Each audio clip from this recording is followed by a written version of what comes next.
Hi, welcome to class. My name is Don LaFont, Professor Don, and this week in our CTS 1133 software A plus class, we are learning Chapter 16, Advanced Windows. Now, don't worry, it's not that advanced, but the concept's a little bit more challenging than last week, and we'll just dive a little bit deeper into them.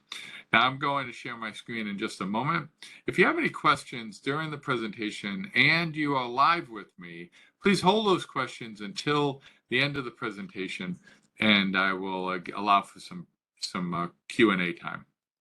If you're watching it as a recording inside of our Canvas classroom, please ask in the help discussion forums. And if you're watching it as a recording on the YouTubes, please ask in the comments down below, and I will do my best to answer your questions. I also appreciate comments as well, especially if you enjoyed the content. All right, so let me go ahead and share my screen.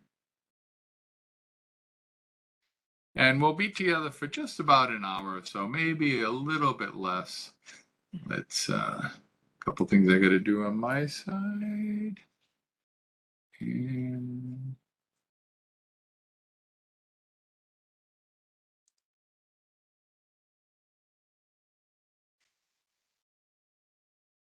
And we are ready. Now, I want to add a statement saying that it's critical that you do the actual labs that we have in the lab manual that accompanies this book. I think I have held it up a couple times, but this is the lab manual.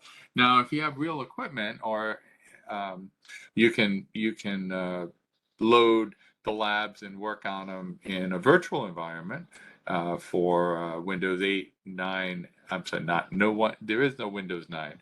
Windows 8, 7, and 10, and 8.1.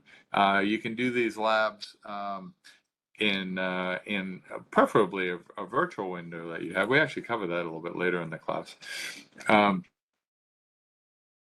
We use uCertify in our classroom. uCertify is an awesome program that allows you to do a lot of prep in preparation for the A+ certification exam.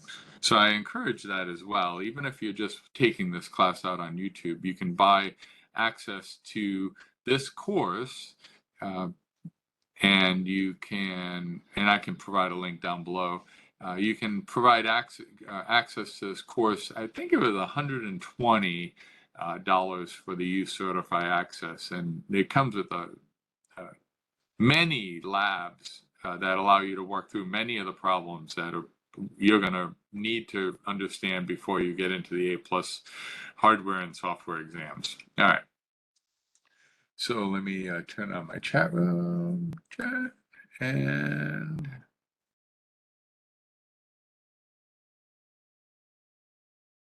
and let's go. All right. So Advanced Windows. The presentation is going to cover the soft skill avoiding burnout, Windows 7, 8, 10 installation, configuring Windows, and system tools. The soft skill, qualities of a good technician, is avoiding burnout. So burnout, commonly caused by too much work and stress, is a mental state that can also affect emotional and physical capabilities. Technicians should monitor their own attitude and mental state constantly and watch for warning signs associated with burnout. Those warning signs can include overreaction to common situations, constant tiredness, reduced productivity, poor attitude, lack of patience with customers, and feeling of loss of control, and the use of food, drink, and drugs as a coping mechanism. I've mentioned before that I worked for America Online, or in other classes maybe. I worked for America Online. I took 30,000 phone calls as technical support and sales over a 3-year period of time. Technical support was a lot of fun, and I was able to help a lot of people, and that was a pretty low stress job, but it was still long hours.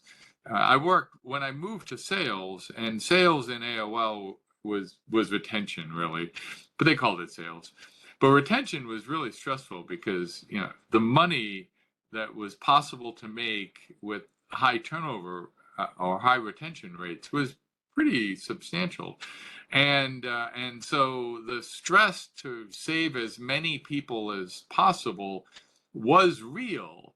And I remember I didn't deal with it too well. I ended up leaving the company. That was when I finally left the company after 3 years. And the stress was to the point where I swear my hair started turning gray then, even though it was too early. It started falling out, which was even worse.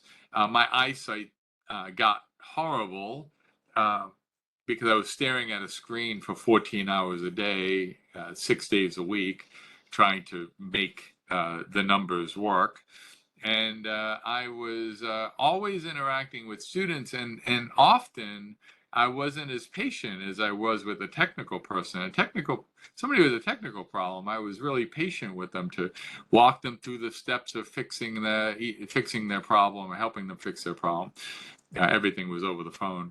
But with sales, and somebody was moving and they wanted to cancel their account because they were moving, and I offered them, hey, I'll give you 3 months of free service while you move. You don't have to worry about paying. You sign up early. If you get connected early, enjoy. And they still wanted to cancel. It's like, do you really? Is that the real reason? Anyway, so the stress, I look back at it now, was pretty serious, and I needed to learn stress coping mechanisms at the time to be able to deal with the increased stress. I did the ultimate. I quit the job, but that's not always the best option to leave a job just because of a high stressful environment. Sometimes that's the best place to be if you want to make a lot of money and move up the corporate ladder. Those are sometimes really good situations. So anyways, be aware of burnout and take some steps to prepare or to help protect you when you're in that kind of an environment. All right, let's talk about Windows 7, 8, and 10 installation. Pre-installation of Windows. So Windows can be installed from either a central location using a network or locally using an optical disk or external drive. Every now and then you'll see a room.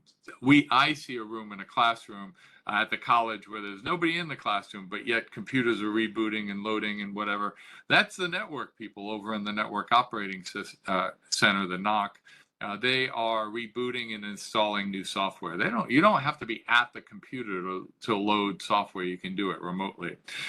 Or when there's an actual physical need to be at the computer, maybe the computer is off network, or perhaps there's a problem that's stopping it from being able to be loaded remotely, or maybe it's just you at your home installing the software. You can use an optical disk or external drives. And in today's world, we're using floppy disks. Floppy disks, oh my God. We're using USB drives. I believe Windows 10 is loaded on this USB drive, actually. And that's why we don't really need CD-ROM drives anymore, because just about anything can be loaded onto a USB stick and used not just to watch a movie, but also to install the software itself. The operating system is a complex piece of software that is critical to all hardware and other software working properly on your computer. The operating system is what's between you and the hardware. You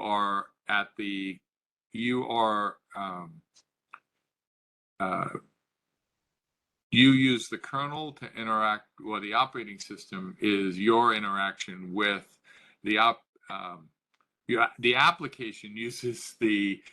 Why don't I have a picture here? Let me get a picture, because I think I'm talking about something you guys haven't actually seen yet. Hold on. All right, so I've added a picture to the slide presentation of the layout of applications, the kernel, and the hardware itself, like CPU, memory devices. So the applications would be something like Microsoft Office or a game you're playing. And the kernel would be the operating system. And the hardware itself is the CPU, uh, memory devices, memory, and devices such as hard drives. Now, the reason why the kernel is necessary because you cannot interact directly with RAM, for example. You can't put something inside a RAM. But that's where the operating system comes into play. I believe I talked about that last week, but I wanted to include a little graphic on this slide to be able to reference where the operating system comes into play. Now, very critical, right? You can imagine without the kernel, your applications can't talk directly to the equipment. Your game doesn't know how to interact with RAM. It needs the operating system. It's important to follow these steps before installing Windows. Step 1, decide whether the installation will be an upgrade, a clean install, and which version of the operating system is to be loaded. Take into account software application compatibilities. Also, decide whether the computer will have more than one operating system to install.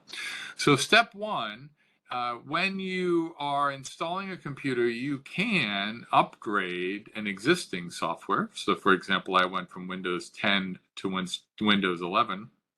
Matter of fact, in order to get Windows 10 on a separate machine that I was building, I actually had to start with Windows 7 installation because I owned that disk.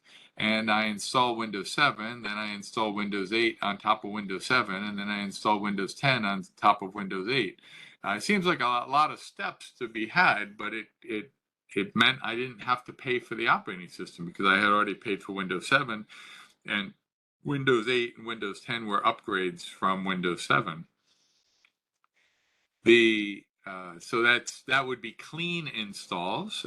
Sometimes it would be an upgrade. Sometimes you have a disk, whether it's a download and you're just installing from a clean version of the software. Maybe you'll be helping a client out with a new computer and you'll be installing a clean version of the operating system. And then you also have to be aware of compatible software and hardware. I think I've mentioned this before when I went from on that same computer I'm talking about, when I installed Windows 7, 8, and then 10 on the computer, my printer and then I went to 11, but I don't think it worked in 10 either. But no, I'm still in Windows 10, but the CPU isn't capable of going to Windows 11. So unless I add hardware, I'll be at Windows 10 for a while. But when I was installing the software, I ended up causing my printer to not work anymore because the drivers that loaded for Windows 10, there are no drivers for this printer since it's 15 years old. There are no drivers for Windows 10, so my printer doesn't work anymore, and that's a shame because it's a good printer. Anyways. The step 2, decide whether the printer will have more than one operating system. I've seen this more with Mac computers that dual boot into either Mac or PC than seeing a Windows computer. First of all, Apple won't load on a Windows computer, at least at this point. You can simulate it perhaps, but there's no way to get an Apple operating system to load on a Windows computer that I'm aware of. Put down below in the comments. If you know a way of doing it, let me know. But I'm not familiar with any way to put Apple software on a PC computer. But you could have dual boot in Windows. You could have multiple operating systems. So you could have Windows 7 on the computer, and you could have Windows 11 on the computer. Same computer, just on a different partition. And you can boot to one or the other. You may ask, why would I want to do that? And the answer would be, perhaps you have a situation where you are working with a legacy database that only works on Windows 7, but you don't want to only you don't want to use Windows 7 forever. You needed to move on to other operating systems. Well, a solution for that would be to load Windows 10, now 11, into a new partition, or maybe duplicate the Windows 7 and then upgrade the 7 on one partition but not on the other. And then you would still have the old operating system running on one boot option, and then you would have the new operating system running on the other, and then just go back to the other operating system when you need to run that legacy software. Step 3, plan the partition volume size and select the filing system. We'll talk about that in depth. That's, if you will, taking a pie and slicing it into pieces and then determining what size the pieces are going to be. That's the easiest way to envision that step. Step 4, determine if the hardware is compatible. Well, for me, going to Windows 10, loading it on a new computer ended up having me lose my printer, which was a loss of hardware, but it wasn't really bad. I mean, how much do we print in today's world? I don't print much. But one of the other issues going to Windows 11, I know this course isn't about Windows 11, but Windows 11 requires a TPM module on the CPU and in the operating system. I'm sorry, in the firmware in your BIOS. And when I try to load the TPM in my BIOS, it keeps giving me an error message indicating that it isn't compatible with my hard drive, my CPU. And I know where the problem is. The problem is I didn't buy a cutting edge CPU. I bought an older CPU, and it isn't compatible with TPM. So even though my motherboard can support it, the chip itself doesn't. So I can't run Windows 11. Again, beyond the scope of this class, because in this test, the A+ test that you guys are going to take, you don't have Windows 11 questions. You only have Windows 7, 8, 8.1, and 10. There's plenty to already know. Obtain any drivers, upgrades, or hardware replacements. I guess I got to buy a new printer. Back up any data files before the installation. This is a critical step. Make sure you back up your client's personal data. There's nothing worse than thinking you have it under control, going into an installation, and then accidentally deleting your client's data. It may be their company records, their company business. They may not have a separate backup of their own, which they should, of course. But if they don't, and you delete or lose all of their data, you can be liable for that. You can be sued, and you can have a financial obligation to that company if they have a financial loss based on your inaction to back up their data. Scan for viruses and then disable the virus protection during the installation process. You sometimes need to disable the virus protection in order to do the installation, but make sure, of course, that what you're using to install does not have viruses in the software itself. And then temporarily disable any power management or disk management tools. You don't want your computer rebooting. Now, types of installation is unattended. It uses a script or answer file. I like to tell my Cisco students, once you are able to configure a piece of equipment, now all the way from the beginning, all the way from the initial installation of the software, you can build a script using Notepad. If you record all of the commands that you have used, you can copy those commands into a Notepad assignment. You can also do it obviously with an actual scripting language like Python. But if you just drop the commands into a text document, then go to the next machine, you can actually use that next machine to do all the configuration, that text file on the new machine to do all of the configuration. And you don't have to do all of the typing again. It saves you a lot of time and effort.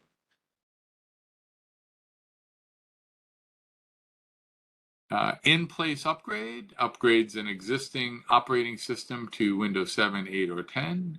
The Windows operating system comes with an upgrade of advisor, and that advisor is an actual software.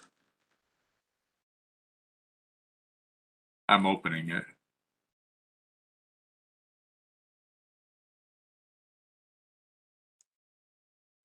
So when you go to update, I just searched for Windows Update Assistant, and this, let's see if you can see this. Let me zoom in a little bit.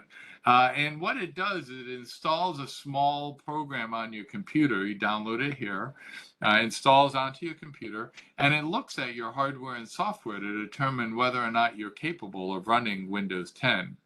Now, this is the program that I ran for Windows 11 that told me that I needed the TPM module enabled. And when I went to do that, my operating system told me that it wasn't compatible with my CPU. So this is very capable software that will tell you whether or not the hardware that you are working with is capable of the upgrade. And I just Googled Windows Operating Assistant. I'm sorry, Windows Upgrade Advisor. Clean install, no operating system is on the computer when you start. Use the Easy Transfer or User State Migration tool to migrate data. Repair installation, used when Windows does not work properly. Sometimes when your operating system is just not working right, you want to go through the repair. And it will do things, for example, like it will check to make sure all the components of Windows are there and they're the right ones. They haven't been modified or any kind of virus or replaced maybe by some malicious software. So repair installation is a type of installation where it just repairs your working installation of Windows. Multi-boot, again, installing multiple operating systems on two different partitions. Install the oldest one first. Remote network install uses PXE boot to load an image from a server or a network share. It does take network bandwidth, but generally, if you're installing a lot of computers, like an entire classroom, you should be doing that when you're not during working hours, maybe in an evening, have the operating system loaded. And I've actually heard that from the network people at the college. They'll say, "Oh, we'll install that tonight," and then they just make a note for the people that manages the network at night to install the software so it doesn't impact the bandwidth of the rest of the system while you're loading an operating system over the network. Image deployment, burn a boot image. Sometimes it's called a ghost image. That's the installation image that you plan to use on one or multiple computers. It can be burned on optical media or an external drive, like a USB drive or external hard drive. You can use a recovery partition. It's just a separate partition on the hard drive or SSD that just includes the installation software, so that if there's a problem with the operating system, you don't have to have maybe a flash drive. Instead of a flash drive, you can just use the software that's already sitting on that recovery partition. It's optional. It just includes the operating system and whatever apps and drivers too. If you store the drivers on that partition, then they may be out of date, but they would be able to get you up and running again if something happens to your primary partition or your operating system. Refresh installs Windows and keeps any saved files, apps, and settings that you have. And restore Restore brings Windows back to a previous state, such as a time before an update was applied. We talk in this class about restore points. And when you're installing something like an operating system, you want to create a restore points. I'm sorry, not an operating system, like an application, especially one you're not familiar with. You want to create a restore point so that when or if there's a problem with the installation of that application, then you can always bring your computer back to a previous state. Think of a restore point as maybe what would it be like? It's a mirror image of the operating system, and that at a specific point in time, all your applications, everything at a specific time, and then if you have to restore back to that point, you don't lose your personal data like a Word document you wrote, but your Windows goes back to that state before the installation. Program compatibility. You can use compatibility mode for older applications if they don't want to run on the new operating system. Just right-click on the app's executable file. I'm from Rhode Island. That's where I grew up, so I struggle with pronouncing some words, as you probably have guessed already. So right-click on the app executable file, go to Properties, Compatibility tab, and then put a check in the box that says Run this program in compatibility mode for, and then pick whatever operating system that the software was designed to operate on. And then select any other options you need, and then click Apply and OK. And then your app, I've seen this with games that don't want to run on a new operating system. It works with any program that doesn't. And you're just basically saying, hey, I want you to pretend you're Windows 8 for a moment while I run this game, or Windows 7 for a moment while I run this application. And then hopefully it works for you. You can use virtual XP mode in Windows 7. And you can use virtualization, which we talk about later, and have multiple operating systems running on the same Windows 10 or whatever machine you have. I'm assuming Windows 10, and you can go back and run other operating. So we talk about it in an entire chapter coming up, so I'm not going to get too far into virtualization. Now, partition types.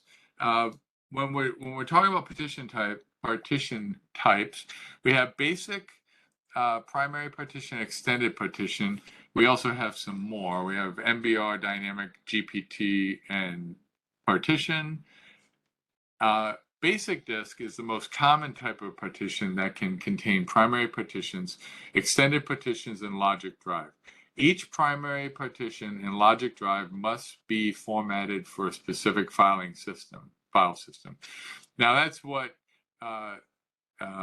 you generally, if you put a hard drive in a computer, that's what you have, your basic disk. Now with that basic disk, then you make primary partitions and extended partitions. The primary partition can hold an operating system. If the operating system is used to boot the system, it must be a primary partition that is configured as an active partition. A primary partition is assigned a drive letter and formatted for a specific file system. We talk about that in a minute. Now, you can also have, in addition to that primary partition, you can have extended partitions. It's a type of partition that allows hard drive subdivisions called logical partitions. Each logical partition, also called a logic drive, is assigned a drive letter and formatted to a specific file system. It can only be used with basic disks. So when we're talking about, hey, let me pause this for a moment. Okay, so I went ahead and opened my computer management window, and you can get to this on your computer just by typing computer management or manage in the search box. And anyway, so this is my this is my system, and you can see my first partition is a basic data partition, and it's the logical drive letter C. Where is C? Here's C, and it is the active partition, and it's my boot drive. It's healthy. It's a 1 terabyte and has 64% free. You should always have, well, in theory, you should have your primary boot drive should never be more than half full, and we'll go into that later when we talk about page files. And then on that C drive, I also have a partition here. Not sure why that is there, but it doesn't have a drive letter. This one is a recovery partition, and it has some files that the manufacturer has loaded to help me to recover the drive. Not sure what this one is.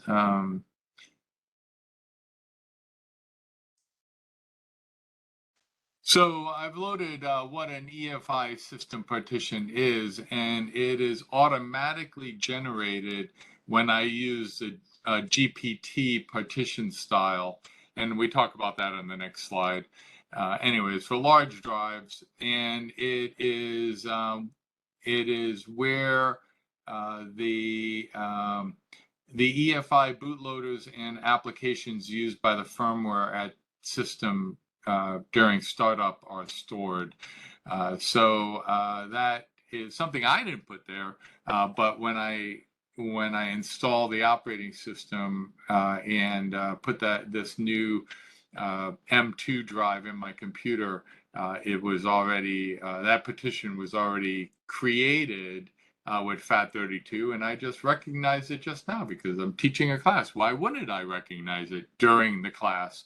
I've always ignored it looking at these other drives, but look, it's only 100 megabytes. It's tiny, tiny, tiny, as is the recovery partition, only 600 meg of a one terabyte drive.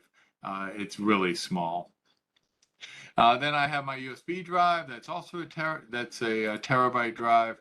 And then I have my storage drive, which is big to put all movies and stuff on. It is a formatted NTFS. And anyway, so you can see the different drive letters. C is the first drive letter. D is my second hard drive. This is a hard drive. That's an M2 SSD. And then I have my USB drive that grabbed the letter H randomly for some reason. So this is computer management, and there's lots of additional information in here, but this is the one thing I wanted to show you about your partitions. So let me take that off the screen. That is extended. So if I can have it.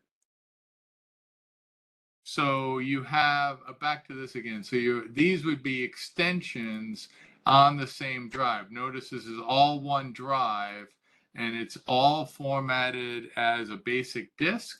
And then you have 3 different partitions, and I could actually have different letters if I wanted to. We play around with this later in the course, and we resize partitions and stuff. It's much more interesting to talk about it then. Then we talk about MBR, master boot record, traditional type of partition that uses primary and extended partitions, dynamic, a more advanced type of disk volume that supports simple, span, striped, and RAID configurations. It's actually a lot of fun. In this course, we talk about this later, taking multiple hard drives in your system and making them dynamic disks, and then setting a RAID 1 so they are backing up each other, right? RAID 0 just expands the size. RAID 1 is I think that's a backup. RAID 1 is a backup. I think that's striped, I believe. Not positive. The I can find that really quick. Okay, we actually don't talk about it at RAID in this class because it's in your hardware class. But just quickly, RAID 0, it just expands your hard drive. You got 2 disks, and now you have 6 different storage locations in this example that they have here. So if you have 1 terabyte drive, now you have 2 terabytes of data. Of course, if you lose, there's no mirror, there's no backup, and there's no parity. So if you lose either one of them, you lose all of your data. RAID 1, this is where you have they're mirrored. So whatever's on RAID 1 is on RAID 2. That is pretty easy to do with your operating system using a dynamic disk. 2 hard drives in your computer. RAID 1 mirrors the drives. You need to have at least 2 disks, good performance, there's no striping or parity, and excellent redundancy. Either one can go down and you're fine. RAID 5, this is what I run. This is where you lose one of your drives because you are using it to distribute parity. Now that's beyond the scope of what this class, especially in the software class, but just know that you can lose any one of these drives and still have all of it. So you got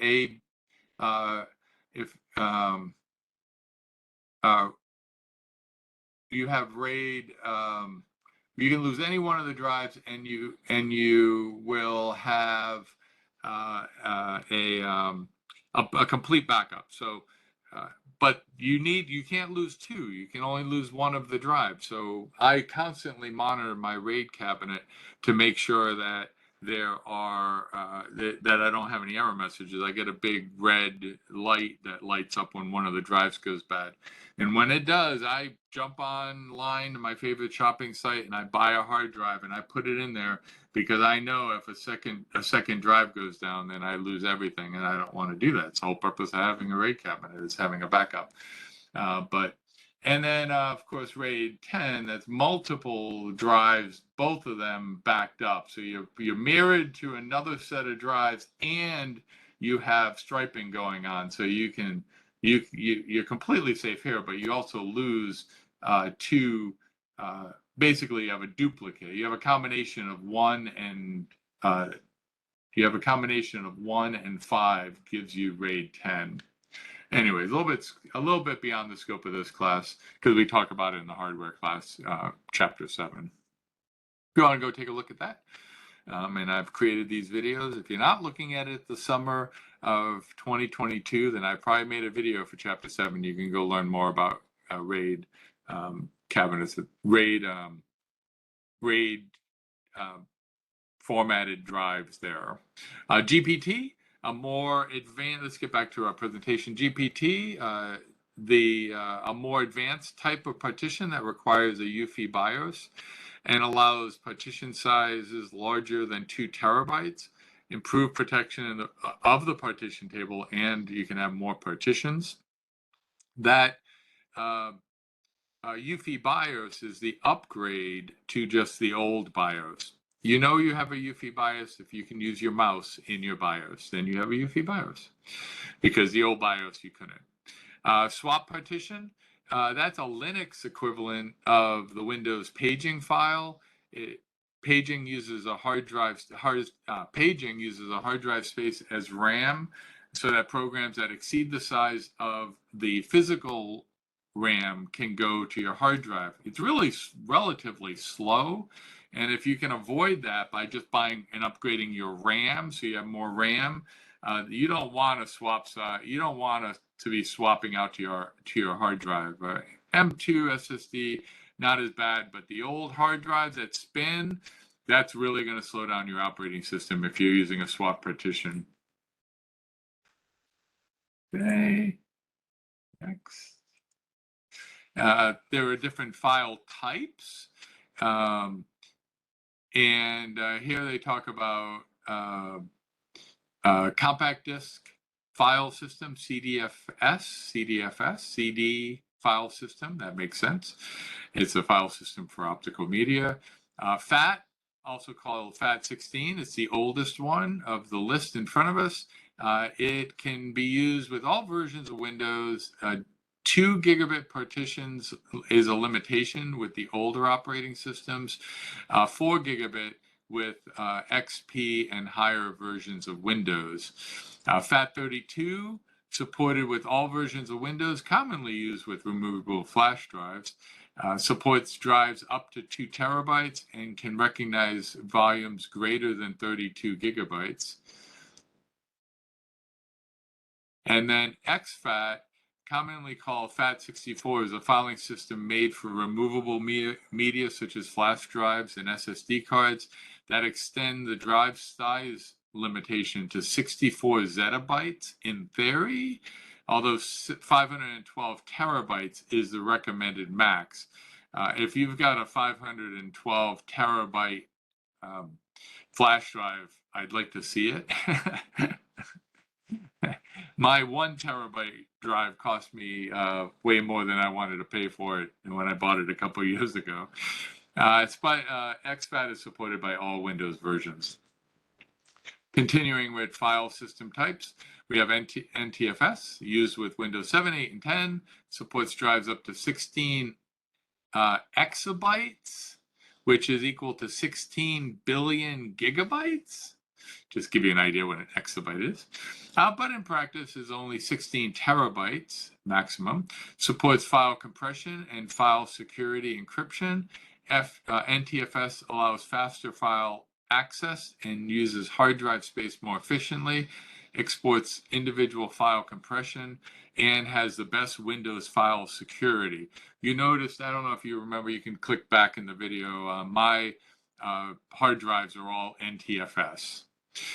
Then there's for Apple.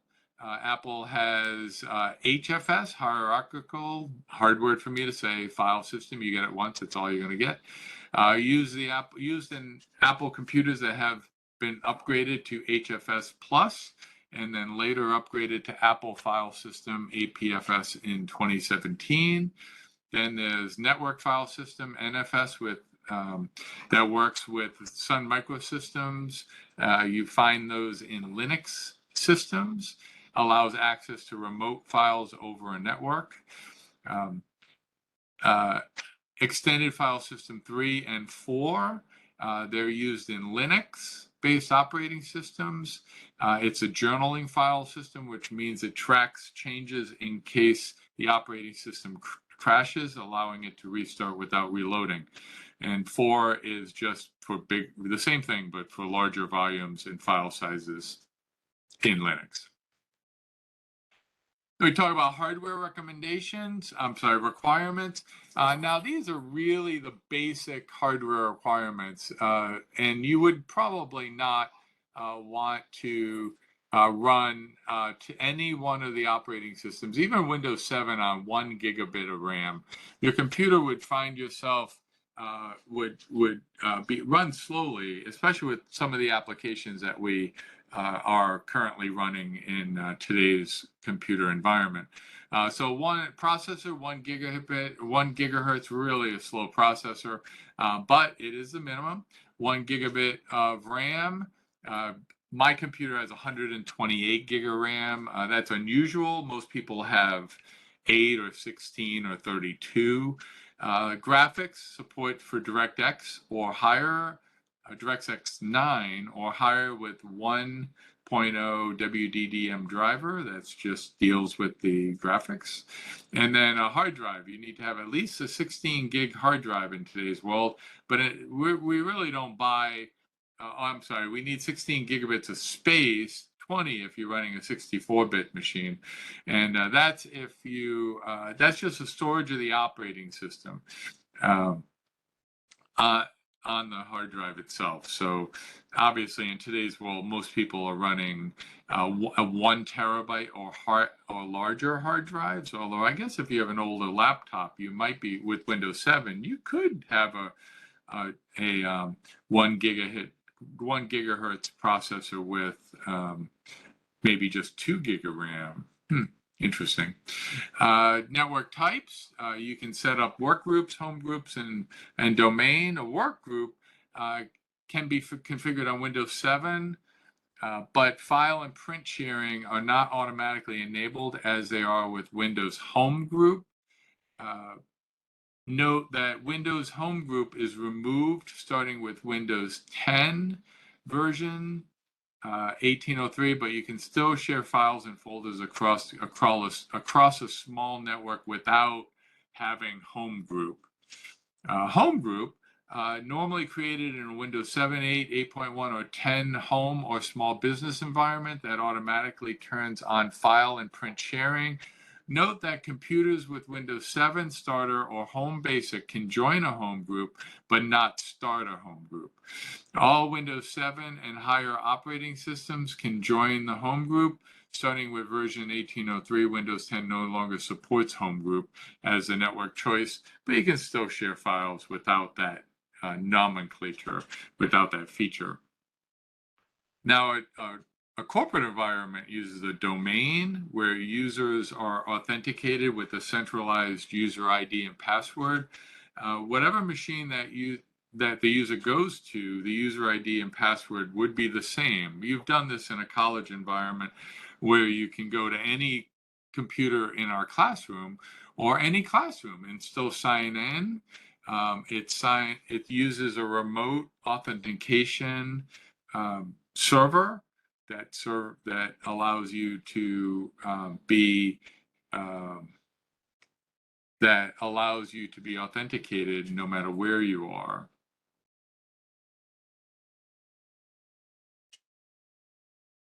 And Windows domains use server domains use Active Directory to manage users, and that's where you are going to be spending a lot of your time as an IT tech, if that's what you decide to do with your computer knowledge. As an IT tech, when people are hired and fired, you will be going into the Active Directory and adding users and removing users and resetting passwords and all sorts of things, giving access to people when they get raises and removing access to users that don't need that access anymore because they've changed jobs or something. So that's all called Active Directory, and you'll probably take a class. I know we have one here in this degree program. Active Directory is taught as a class, not the whole class, but a majority of the class in the Windows operating systems class. Troubleshooting and installation, well, no boot device available. Access the BIOS and change the boot order. For example, let's say you have your operating system loading on a flash drive, and when you boot, it boots to the CD-ROM first and then goes to your hard drive, your SSD, whatever. Well, it's not going to see the flash drive sitting there with the operating system. So you have to tell your BIOS, your UEFI BIOS, to change so that it boots from whatever drive letter your USB drive is first. Incompatible hardware drivers, make sure you get the right driver for the operating system you're running. Incompatible apps, maybe you can upgrade them, or probably don't install them. We already mentioned earlier you could run in hypervisor, you can run a simulated Windows 7 computer if you really want to play that game that was designed for Windows 7. You can install a simulated version we'll talk about it later in the course, in a hypervisor, and you can run the program even though you have it on a Windows 10 computer. Minimum hardware requirements: if you don't have enough RAM, your processor isn't fast enough. My example was the TPM module isn't compatible with my CPU. I should have paid an extra $50 or whatever for the CPU, but I didn't. Maybe you have a virus present. Remove and reinstall the operating system. If you're doing it because you have a virus, you may, and the virus is loaded in the boot sector of the hard drive. I had the experience where I had to actually replace my hard drive because I could not remove the malware from my boot sector of the hard drive, and I ended up having to replace the hard drive. Antivirus software is installed and active. You have to disable it because it'll stop the installation. I'm having that experience whenever I update my mining software for crypto mining. The antivirus software always blocks it and says that it's dangerous software. I know it's not. It's just all mining software is considered to be dangerous software, and it will be blocked by your firewall. NT loader, the NT LDR is missing. Try the installation again, and if it fails, remove any non-essential hardware and USB attached devices, and then try again. Freezes up on boot. Boot to safe mode and check for driver issues. Check the setup ERR log for setup installation errors. Check the setup ACK log for actions performed during the installation, what happened during the installation, and then check the setup API app.log for application installation information. So basically, if you're running into a problem with something, here are some logs that you can check to see what may have happened, and it can give you a hint at what you have to do to fix the problem. Windows update.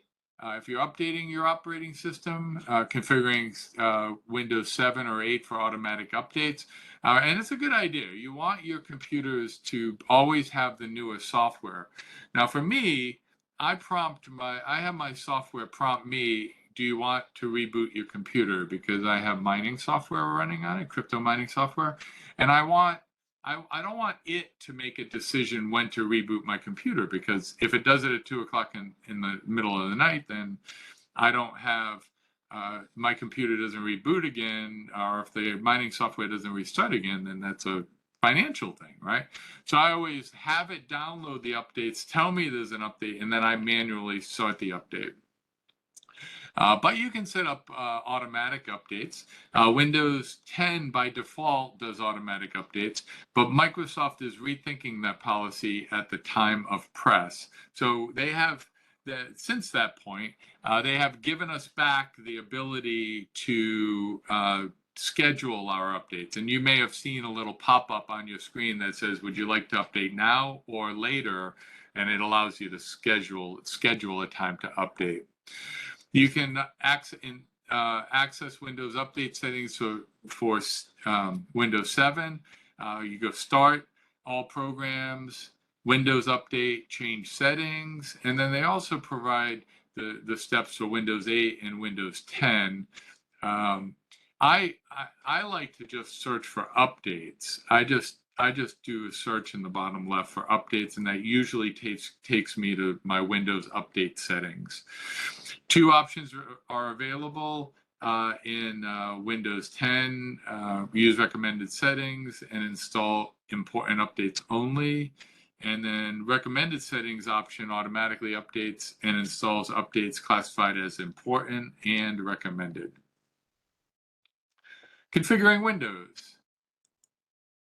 A control panel is one of the most the control panel, one of the most common windows used, is a method for configuring various components. Each control panel icon represents a Windows utility that customizes a particular part of the Windows environment. Let me open my control panel. You can just search for control panel and it'll pop open. This is what they're talking about. The control panel, the number of control panels displayed depends on the type of computer and the components contained. And Windows has 2 control panel views, classic and category. You can also, here's the category. I wish I could make this bigger, but there's no way to do that. Actually, there is, if I want to, maybe before the next video. But anyways, this is the category view. I prefer the category view. And then there's the classic view. I'm sorry, yeah, classic view. And then large icons and small icons. Yeah, you can't even see that probably. But this, if you know where you're going, and you want to avoid navigation, this is the better way. But for me, I like leaving it in category because I know where I'm going and I don't mind drilling down instead of searching through all of these icons that are not in alphabetical order. Oh, they are in alphabetical order. That's probably why I struggle with them. It's in alphabetical order this way, not this way. I just realized that. Anyways, but for example, adding and removing a program, you just, here I struggle finding that icon, but back in category, I know exactly where it is. It's under programs. So you have a preference of which one you like to use, but that is the Windows 11 control panel. But this is in our presentation, they show you the Windows settings box here for Windows. Here, hold on a second. Let me look at what I'm looking at.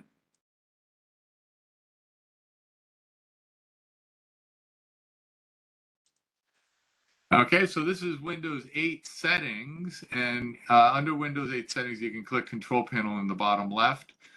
In Windows 10 and 11, and 7, it's the Start button in the bottom left, and you find Control Panel listed there. Or again, all I do is I just type Control Panel, and it will open up. Windows 11, I'm looking for settings. Settings is its own icon. Here, I'll show you what it looks like in. Oh, I can't do that.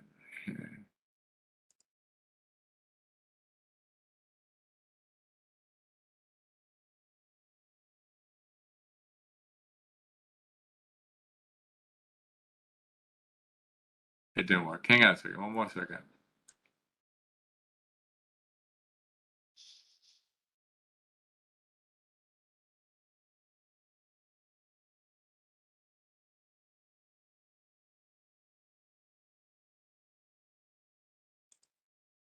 So this is Windows.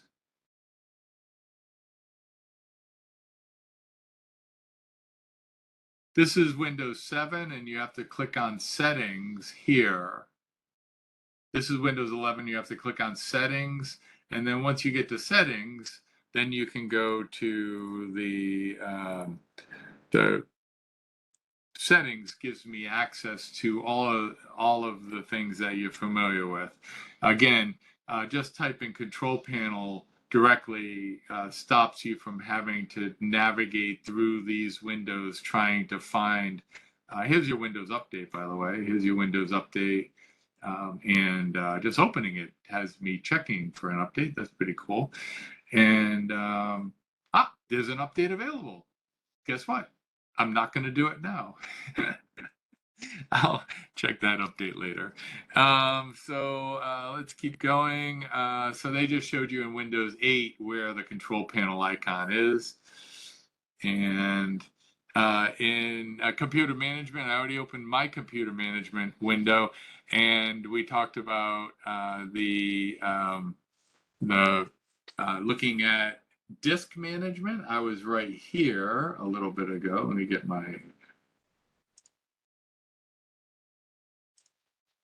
I was right here under disk management, but you're familiar with this most likely. Here's device manager, for example. And what they want you to look at is double clicking on the on computer management. This management console opens up and opens a saved console using the MMC. Now, what they're talking about here is the fact that you can create your own icons, your own, if you will, computer management console. You can decide what that management console is going to look like, what tools are going to be involved in it. If you've ever created your own group in Microsoft Office where you put your own tools that you use on a regular basis in that group, then you get an idea on how this works. We have a lab in this class, and the lab will show you how to create the MMC, the Microsoft Management Console, and you can put whatever you want on it and then save it, and then run that management console, and then just part of the window will open up, not all of the window will open up. Okay, so I did a quick search online and I found a 2-minute video by Phil St. Louis. He takes 2 minutes and he shows you how to use the Windows Management Console feature to create a new MSC. And let's see this video really quick. Again, you can see the link up here if you want to re-watch the video, or just re-watch it in my video. So here we go. I'll give it a like and play it. Okay, this is a demo of setting up a Microsoft Management Console. First of all, in the search window, type MMC. See, it shows up. So run it. This is user account control. Say, yes, I do want to do this. So let's, under File, we go Add, Remove Snap-ins. Then all the admin tools show up. So let's pick one that isn't in admin tools. So TPM management. So we click Add in the middle of the screen. Just for the local computer, we want to use this, not another computer. So that's okay. Then we click OK. Now, under File, I want to do a Save As. And to the desktop, I'm going to name this TPM Management Console. Save this. I can close this MMC that I opened. You can see it now shows up on the desktop, so I can open it anytime. TPM's here, so I can easily access it. So TPM is for encrypting your entire hard disk. So when you have a TPM chip component on your processor, it just makes it easier to encrypt your entire hard disk. Now, do not click on Clear TPM. This is just a demo of creating an MMC, and we don't want to be preparing the TPM again. So this is just gives you a view of setting up a Microsoft Management Console. And that's the end of the demo. Thank you, Phil. That was well done. Nice and short and sweet, and that's what we like. So the computer management Windows is an MMC, and you can create new ones with whatever commands that you want on that command. And he just happened coincidentally use TPM. Yeah, we'll go with that. So that's useful information. I should keep that link. I'll add that later. System tools. So we have a task scheduler. It enables you to plan and execute apps, scripts, and utilities on a regular basis. The event, for example, running your virus software at 2 o'clock in the morning. Event Viewer is a Windows tool used to monitor various events in your computer, such as when a driver or service does not start properly. I need to look at the Event Viewer to find out why every now and then my computer freezes. I'm pretty sure it has to do with the graphics card and some modifications I made to the graphics card. But anyway, so I can go see if the events that happen when a computer freezes or reboots are recorded before the computer freezes or reboots. Shared folders tool is used to view shares, files that are being shared, sessions, and open files that are shared across computers. The local users and groups tool is only available in Windows Pro versions. It is used to create and manage accounts for those who use the computer or computer resources from a remote network. So you can set a group and you can allow people to access, if you have the Pro version. Credentials Manager, you can determine who has what credentials in Windows, login credentials. There are different types of credentials. There's Windows credentials, such as username and passwords. There's certificate-based credentials, such as corporate networks use something called smart cards to validate who you are. You have to swipe your card. Think of the swipe on the bar on the back of your credit card, swiping your credit card, same kind of thing. Genetic credentials, apps with some websites have different credentials. So, for example, now my crypto software allows me, on my phone at least, to use my fingerprint to be able to access the software. That would be a type of credentials. And web credentials, Windows 8 and 10 specific websites that have their own credentials for access. They'll be listed here. Saving credentials can be a security risk. You should back them up.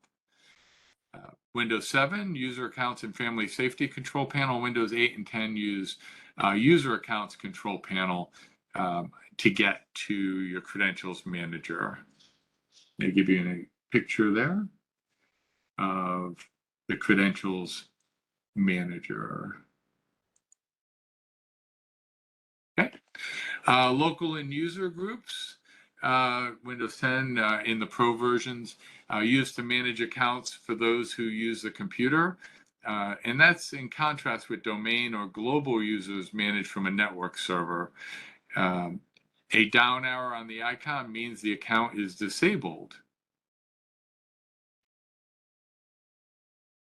Device Manager used to view and control hardware, including drivers. And the Device Manager you should be very familiar with at this point. I can open mine.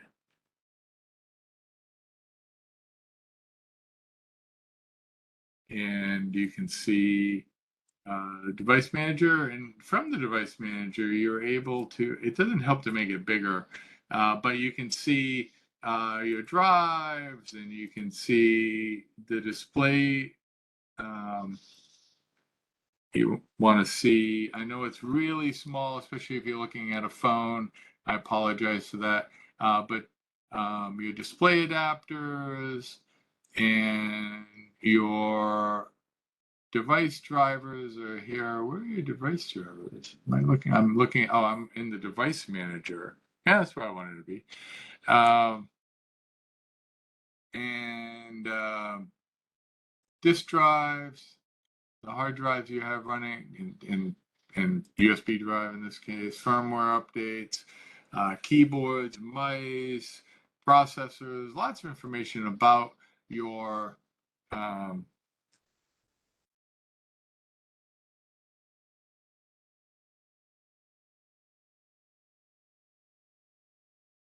Device Manager. Displayed. Okay. Just open the same window a second time. And when you go, now they're showing you going into a specific device and then updating the driver, rolling it back, disabling the driver. I've fixed multiple issues over the years by just messing with the drivers, either updating a new one or removing an updated driver that wasn't working properly. Disk management, used to view and control hardware. I've already taken you there, and you can see here they're showing you converting to a dynamic disk. By the way, once you create a drive, it doesn't have to be in that drive. When I took this course years ago, that was my number one takeaway. I thought once you formatted a hard drive as a specific type of hard drive, then you are stuck with it. But that's not true. You can make them larger or smaller. The partitions can be bigger or smaller. You can change the drive letters. You can convert to dynamic or MBR if that's the need of whatever software operating system you're trying to load.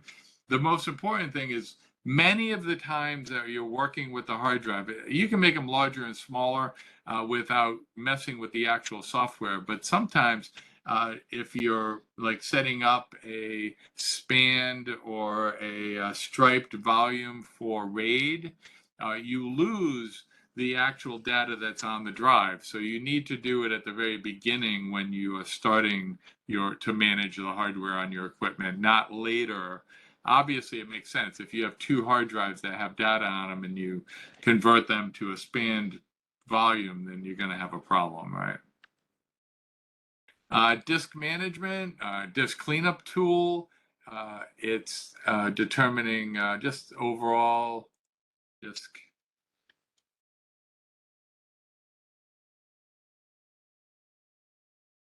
cleanup here, and picking a drive to clean up. Click see, hopefully that doesn't interact. And it's going to give me some recommendations for what I can do. Usually temporary files, there's always some temporary files that are just left there on the hard drive that are wasting space from some previous installation. And you can go ahead and remove those in thumbnails. Let's see, download programs. And then now you just go ahead and click OK. And then it'll delete those files, and I'm okay. Hopefully my system doesn't freeze up on me during this video. That would be bad. Anyways, it just cleaned up the hard drive. I use a program, you didn't see much there. I use a program called Glary. I really like it, Glary, Glary Utilities. And it's an awesome program that it does the disk management for you. Glary Utilities. And here it is from GlarySoft. I love this program.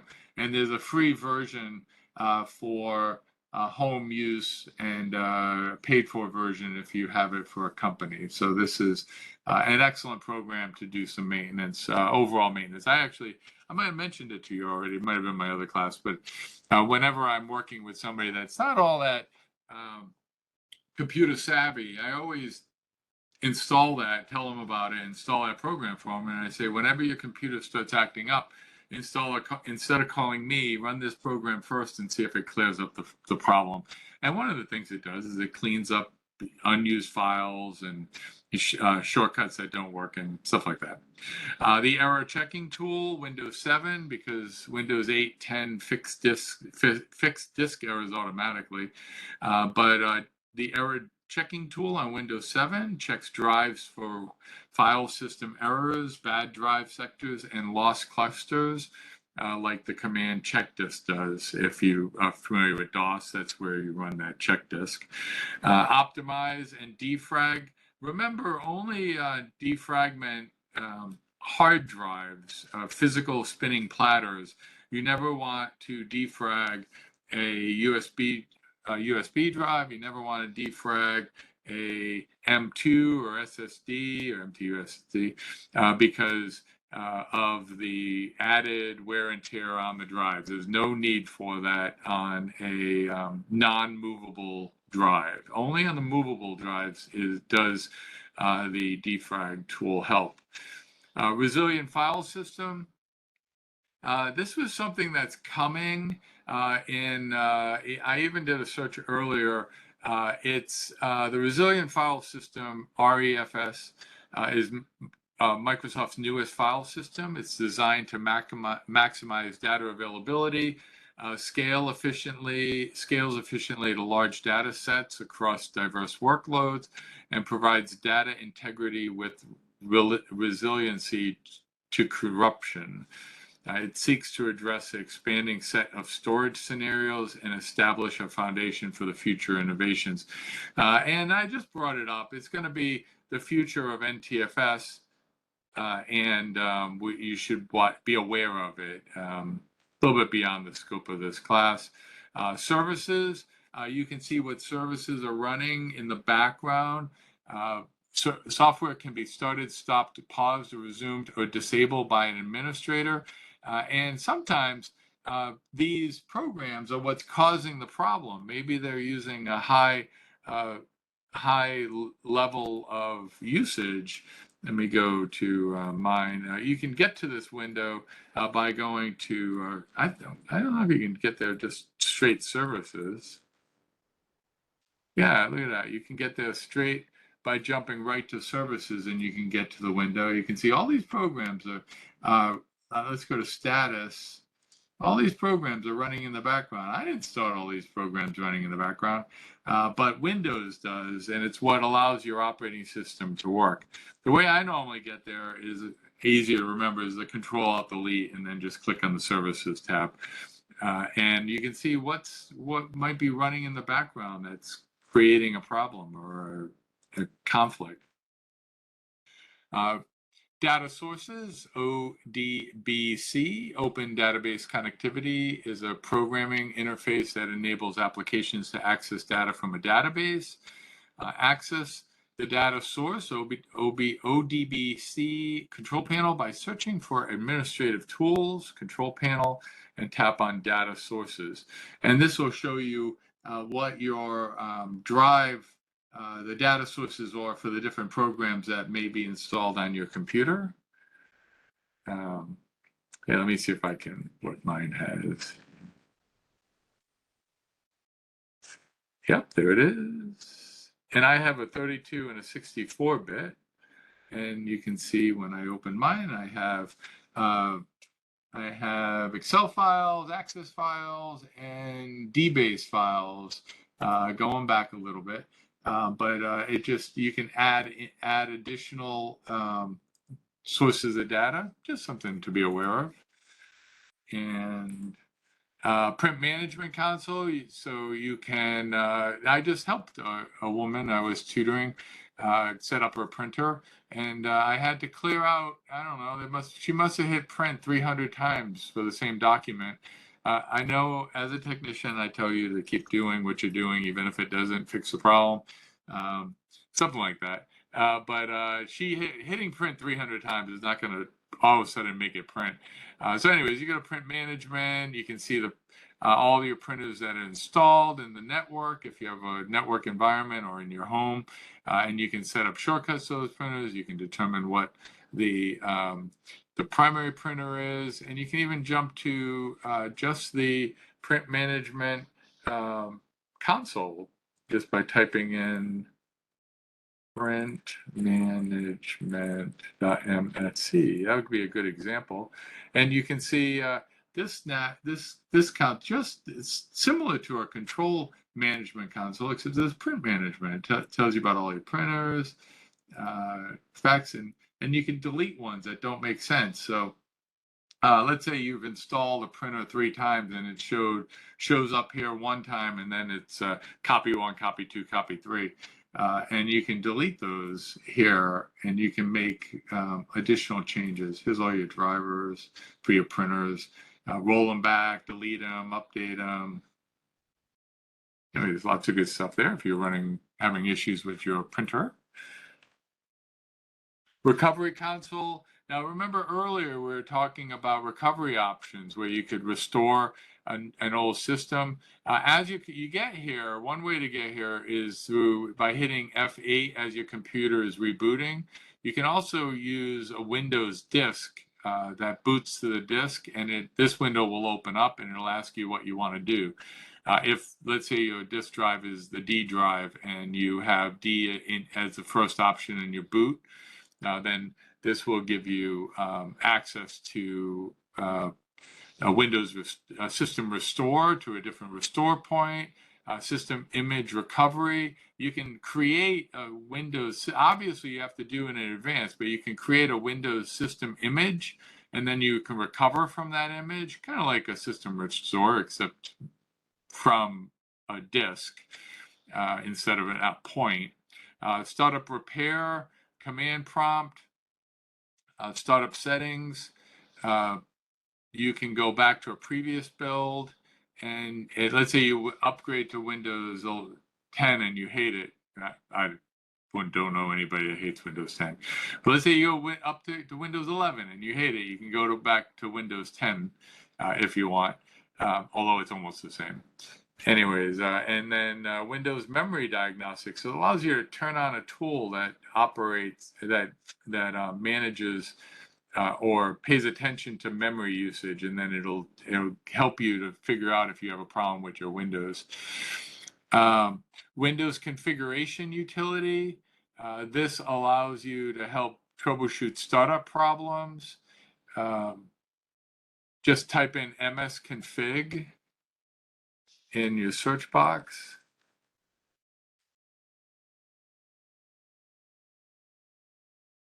I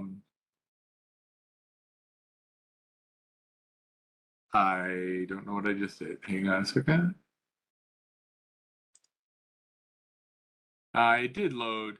It just loaded underneath, and here all I did was type msconfig, and this window opened up, and it tells you diagnostics, normal, selective. You can determine some programs to load, not load. You can change it. Boot. Which operating system do you want to load if you have multiple operating systems, and maybe load it into safe mode. Services that are running. Startup, you can manage startup programs, and then tools to help diagnose problems that you're running on your computer, that you're running into on your computer. That task manager I mentioned already. The task manager, you can, oh, this is not the task manager. This is, if you go to Control-Alt-Delete, this is the task manager they're talking about. And it has all sorts of, I guess you don't need to see mine and what's running on my computer. But what I do like to open it up is because it tells you about the, you can see it here.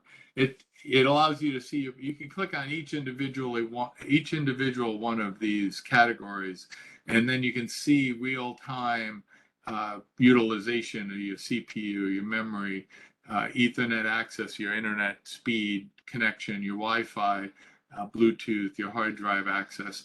For example, maybe you have a client that's complaining about a really slow computer, and you're like, oh, let's go take a look at the memory, and you come here and you see they have 2 gigabits of RAM and it's maxed out all the time. Well, you just solved the problem, right? Or if you have a CPU and it is see, it's a 3.83 gigahertz CPU. Let's say it is a 1.0. And you see the CPU is maxed out all the time. Well, now it's time really probably to update your operating system. So this can be very helpful to help diagnose a problem that you're running into. Power options, especially for laptops. If the client tells you that their laptop's dying too fast, come in here and see if they have maybe they have it on high performance and it never turns off, right? So you want to change it to balance or maybe power saver so it reduces the amount of power.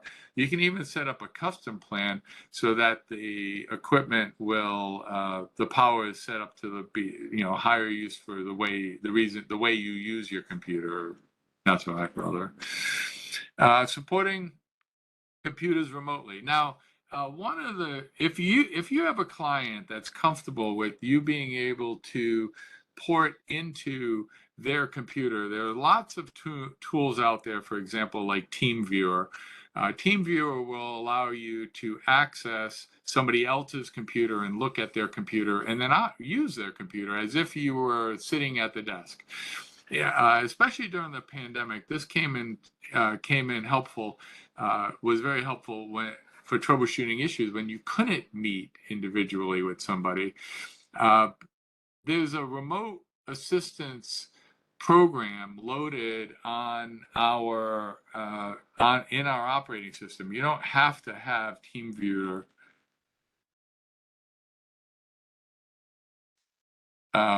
Here is let's see. Here is the remote desktop connection, and you can use this to connect to somebody else, and it uses, you can't just remote into their computer. It asks them for permission. The remote desktop, which is built into your Windows operating system, takes over the remote computer. It must be on the network, obviously. If you have an internet connection, you can't access it. Must have ports 3389 and 80 open, 80 on the firewall. 80 is your I'm sorry, 80 and 443 are your ports for the internet, the web browser. You must know the remote computer's name, and you must have a user account with a password on that remote PC. So it's set up in advance, but you can do it. It also, by the way, gives you opportunity to, if you set up your home computer to be able to access from remote, then you can be at work and you can access your home computer. I'm not sure why you would need to do that, but maybe you have a reason. You can do that. And that other example, TeamViewer, you can set that up on the fly. So you can be talking to somebody on the phone and they can go to the download for a file. You can send them the file. By the way, TeamViewer is just one of many programs that will allow you to not only see what the user has on the other side, but also control their computer.